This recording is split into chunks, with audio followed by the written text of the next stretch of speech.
Story time. Inini ndilibun anopima vanhu. So panenge makamukoma nake Kubasa kwedu so kanongotapirirwa neni. So ndogara ndichimupima ndichiti you know what Henrik, uri mupfupi. Maybe baba vako ndovanotondikwanisa not iwewe. So tatiri ku Christmas party like Marumezura. Hey, ini tatakwa pani 3 glasses of red wine mondisi hadi kununua don't dare. Henry Kuriyo chakazi Esther. My bet is still on. You didn't know which iwewe. Henry san pinze pamieta so tukanane vanhu. Aminokamuyeka kangondibata kengotereka ndimunzwire etsitsi ndinzwe kuti mboro yake inonaka here.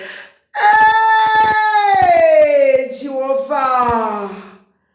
Amai mwana akabvira brugwa kongaikure musoro wayo. Nigga now, Henrik. Ndiyakwere.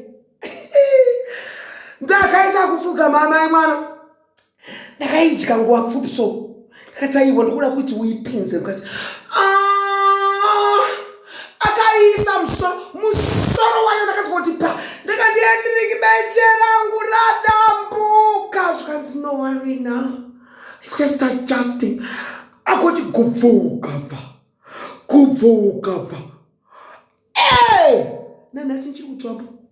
Ndikanichirega kutundira mukati ndingabate numbu. Kune vanhu vanosvira. Ndakatsikana ndichapinda mu 2025. I was 2024.